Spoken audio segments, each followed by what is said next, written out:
So many people put too much stock in what equipment they're using and not actually prospecting. And that is the problem. That's why you're not getting a lot of gold. So this is all you need to prospect with. Let's get some gold. If I was starting from the beginning, I would purchase a shovel, a big and a small pan, a snuffer bottle, bent screwdriver, and a scoop. And all of that should probably only cost you less than 50 bucks. And of course, there's heaps of other tools like sluices and yabby pumps and all sorts of stuff that you could buy, but you don't necessarily need it when you first start. I just spied this beautiful looking crevice, so we're gonna scratch that crack.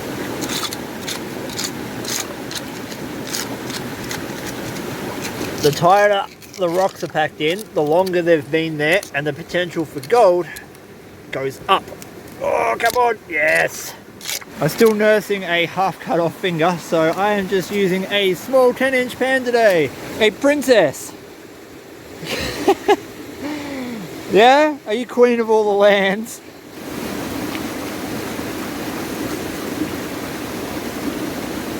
The best thing about crevicing is you never quite know what you're going to get. Sometimes you get completely skunked, and other times you'll just get these magic pieces of gold or real heavy pans. So with a little bit of luck, we'll have a real heavy pan. Okay, here we go. One-handed pan down. Yeah, some flour gold at the top. Okay, no big pieces. Just a little bit of flour gold. That's okay. It's a good start. I've spotted a nice looking deposit of gravel in here, so we'll just scoop this out and see what we get. What do you think, Fernie? Think that's a good idea?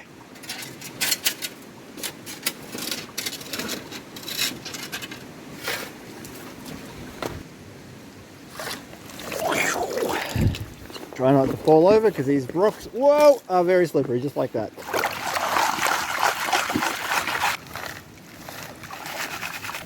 I don't know. Some of those rocks were packed in there. There's a little bit of dirt. I'm seeing a little bit of ironstone. Maybe we'll get lucky. One-handed swirl. Oh, we've got gold. Look at that. Nice. A few good flakes in there, plus some micro. Hell yeah. Alright. We have a nice looking crevice, and I think we may be able to get it to pop. Oh, give me enough leverage and I'll move the world.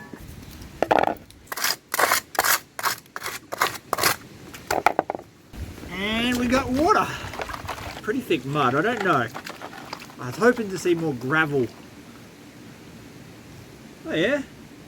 Yeah. No super nice flakes, but a respectable amount of micro and a couple of pieces. I can live with that, but that crack right there looks good. Ooh.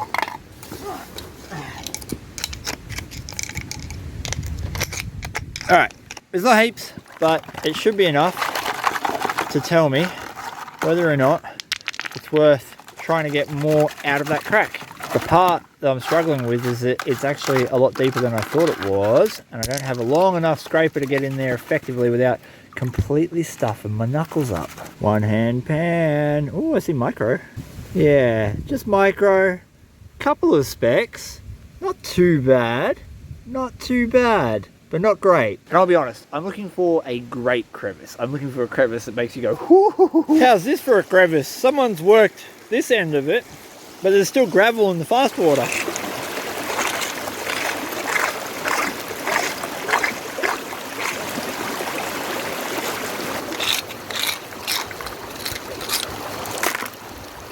I think all I'm doing is succeeding in getting the big rocks out, not really any of the dirt, so I don't have high hopes for this.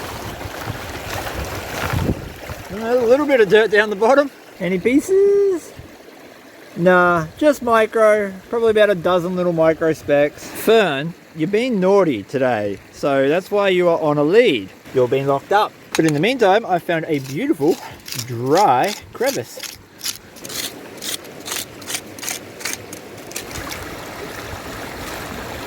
That is officially the first pan I've been completely skunked on, not even a dot. So you can see what I've done with a little 10-inch pan. We've just potted around, we've done a couple of crevices. We haven't found the wow one, but now I want to show you something else. I'm just going to set my little sluice up and we're going to run some gravel. Sluices can cost as little as like 50 bucks to make yourself, and I have tried pretty much every type of matting system and setup there is on the market. I can guarantee you one thing. They all work as long as you put the time into setting them up correctly. I'm taking the dirt out of here. It's a nice collection point because we have a beautiful, long, straight, flat section, and just here it starts dropping off again. So any dirt that makes it to here is going to get concentrated, and I got my sluice set up right at the drop point.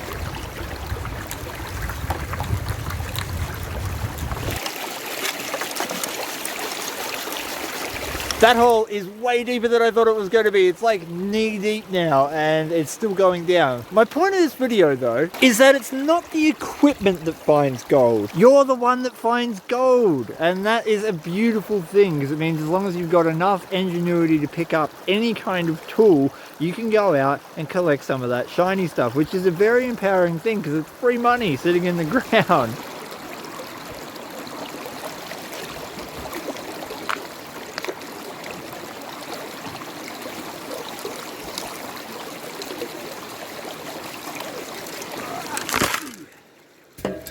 It's really important when you're on the hunt for gold, no matter what gear you're using, to periodically test pan, because the gold can disappear very quickly. It's only in small deposits and it's easy to lose it. You don't want to run worthless stuff. This was 1 shovel's worth, and this is where it starts adding up quick. So we've got 1, 2, 3, 4, 5 nice pieces and probably 20 little micros. So if we're catching even 10 of those micros, that's going to add up.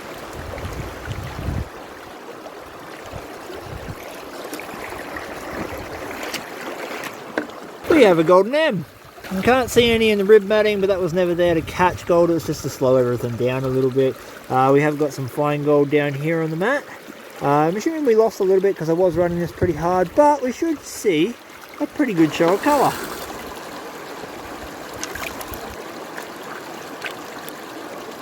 This is what our concentrates look like after about 60 or 70 shovels worth. Let's just quickly pan some of this down.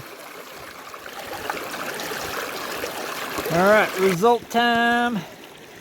Ooh, that is a lot of fine gold. That is what I like to see. Look at that. This is only a small run. We've got a nice couple of pickers in here as well.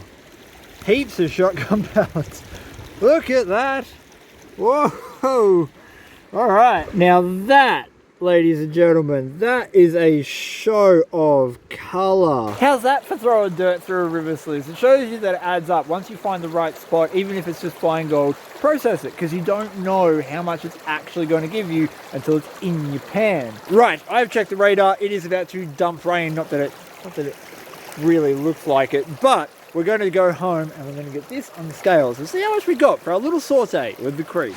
So just like 30 seconds of your time. The point of this video is to inspire you to get out and use the equipment that you have and not the equipment you're dreaming of getting, because ultimately it all works. I've never used a piece of equipment that didn't catch gold, at least to some extent, and if you're willing to put the time and effort into using those pieces of equipment properly, then there's no reason that you can't go out and get good gold takes. Right, let's weigh this gold. Here's all the gold that I found sluicing and panning on the creek next to a Clash Guitars pick for a bit of scale. That sluicing run did produce one nice piece. It's very flat, but it's also very broad, so that's kind of cool.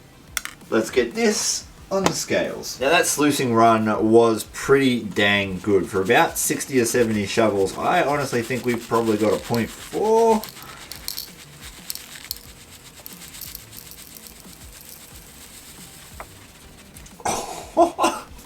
0.688? 0.688 is worth 54 Australian dollars, and honestly I was not expecting to get that much, considering most of the gold is pretty dang fine. But that spot that I sluiced has got some very good potential. I found that earlier in that week, and I'm thinking that I have to get back there and do a proper sluice run. Thank you so much for watching. I hope you enjoyed this short little video and it's inspired you to get out there and use whatever equipment you have to go and find gold. Remember, it's not the equipment, it's you. Until next time, please give your dog a massive scratch behind the ears for me. Hit that subscribe button. Peace, and I'm out.